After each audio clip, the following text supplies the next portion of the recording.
अभी हम case 3 discuss करने लगे हैं। वो क्या है, वो कहता है find the least force to drag down the particle on a rough inclined plane. ये एक इंक्लाइंड प्लेन है, इसके ऊपर ये एक बॉडी पड़ी है। इसको कहता है नीचे नीचे लाने के लिए जो फोर्स चाहिए ना वो बताओ। ये आ गई वो फोर्स, ठीक है, पी। और ये समझ लें यहाँ एंगल बना रही है थीटा। ओके जी, यहाँ तक समझ आ गई। अब शुरू में मैंने बताया था कि बॉडी का वेट हमेशा नीचे आएगा। एक कंपोनेंट ये हुआ करेगा और दूसरा उसका नॉर्मल रिएक्शन हुआ करेगा। मतलब अगर बॉडी इस इंक्लाइन प्लेन पे वजन डालेगी तो वो बॉडी भी तो इसके ऊपर कोई ना कोई रिएक्शन लगाएगी ना। अब जिस तरह बॉडी ने मूव करना है उसके ऑपोजिट मैंने बताया था कि कोएफिशिएंट ऑफ फ्रिक्शन हुआ करेगा म्यू आर। ठीक है जी, तो ये चार कंपोनेंट आ गए, म्यू आर, आर, पी और एम जी। अब इनके एंगल देखने हैं। अगर हम इसको एक्स एक्सिस ले लें और इसको वाई एक्सिस ले लें तो mu are along X axis है। जो अलोंग एक्स एक्सिस होता है उसका एंगल होता है 0, तो म्यू आर का एंगल हो गया 0। ठीक है, उसके बाद आर जो है वो एक्स एक्सिस के साथ ये देखें परपेंडिकुलर है, तो आर का एंगल हो गया 90।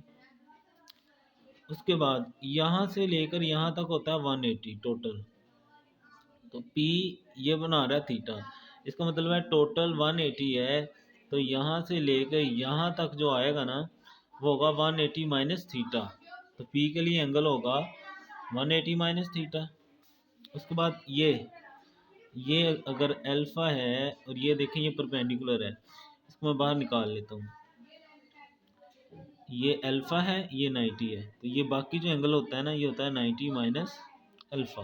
ठीक है, तो यहाँ से लेकर यहाँ तक आने पर 180 होगा और आगे यहाँ तक क्या है 90 माइनस अल्फ़ा। तो इसमें ऐड करें ना तो ये 270 माइनस अल्फ़ा आ जाता है।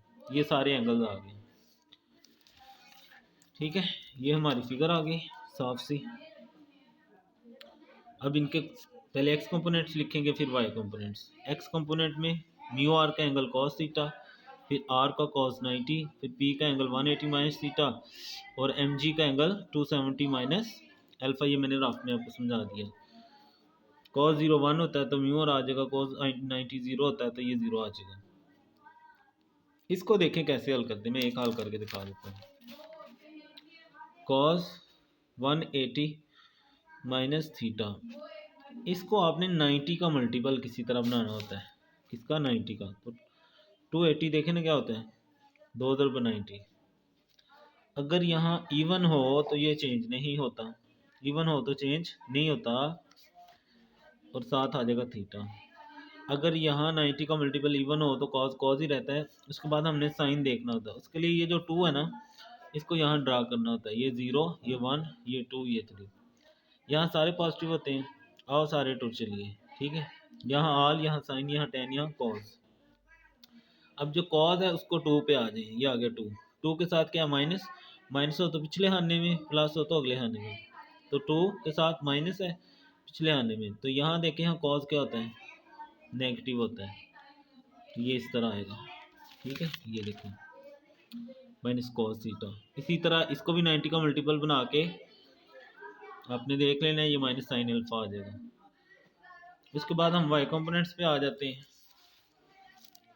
वाई कंपोनेंट्स में यही सारी वैल्यूज आएंगी, वहाँ कॉस कॉस की जगह साइन साइन आ जाएगा। साइन साइन साइन साइन, तो साइन 0 0 होता है, साइन 90 1 होता है, तो आर हो जाएगा। तो sine 180 minus theta sine theta और sine 270 minus alpha minus cos alpha होता है।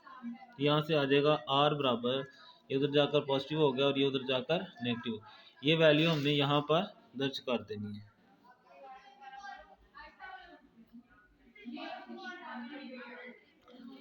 आर की वैल्यू हमने यहाँ पर दर्ज करवा दी, m g cos alpha minus p sine theta. ये भी वैसे, ये भी वैसे ही। अब उसके बाद म्यू इसके साथ भी लगा देना, म्यू इसके साथ भी लगा देना, ये दोनों वैसे ही आ जाएंगे। अब ये भी पी वाली नेगेटिव, ये भी नेगेटिव, दोनों इक्वल का दूसरी तरफ जाएंगे, पॉजिटिव हो जाएंगे। तो ये और ये वाली वैसे लिख दी हमने।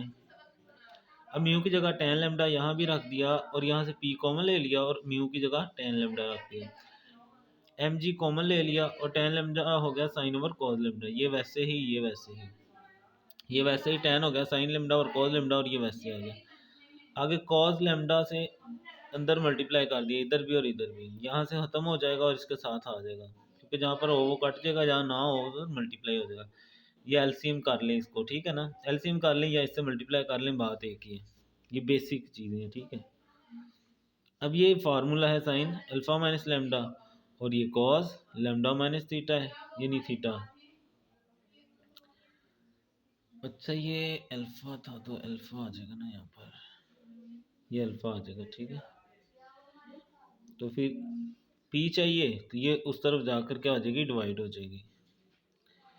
अब हमने लीस्ट वैल्यू निकालनी थी, लीस्ट वैल्यू निकालने के लिए हम क्या करेंगे, लीस्ट वैल्यू के लिए जो कॉस थीटा है ना वो ज़ीरो होना चाहिए, वो क्या होना चाहिए, वन होना चाहिए मैक्सिमम, क्योंकि कॉस की रेंज होती है -1 से 1। तो अगर नीचे वाली वैल्यू 1 होगी, उसको हमने 1 रख दिया तो ख़त्म हो गया, तो ये हमारा वो लीस्ट फोर्स है जो ड्रैग डाउन करने के लिए हमें चाहिए, ठीक है जी। ये फिगर थी, ये एक बॉडी पड़ी हुई है इंक्लाइन प्लेन में, इसको नीचे की तरफ खींचना है। तो अगर ये फोर्स P है और ये एंगल थीटा बना रही है तो इसका रिएक्शन इस तरफ होगा, वेट नीचे होगा और रिएक्शन ऐसे। आप कहेंगे ऐसे क्यों नहीं होता, तो ये प्लेन चूंकि ऐसे है ना, टेढ़ी है, तो टेढ़ी है तो इसलिए इसका रिएक्शन ऐसे होता है सरफेस के लिहाज से। तो इसका angle zero long x axis अगर हम लें तो ये अगर एक्स एक्सिस हो जाए और ये वाई एक्सिस हो जाए और आर देखें परपेंडिकुलर है तो 90 का एंगल बनेगा। ये टोटल 180 होता है यहाँ तक, तो ये थीटा ना यहाँ तक, तो बाकी 180 माइनस थीटा होगा यहाँ से एक्स एक्सिस से। और एम जी का यहाँ तक तो 90 बनता है, तो आगे ये 90 माइनस अल्फ़ा है, तो टोटल 180 में से 90 ऐड करें तो 270 माइनस अल्फ़ा होता है। फिर इनके कंपोनेंट्स लेके बस रीअरेंज किए।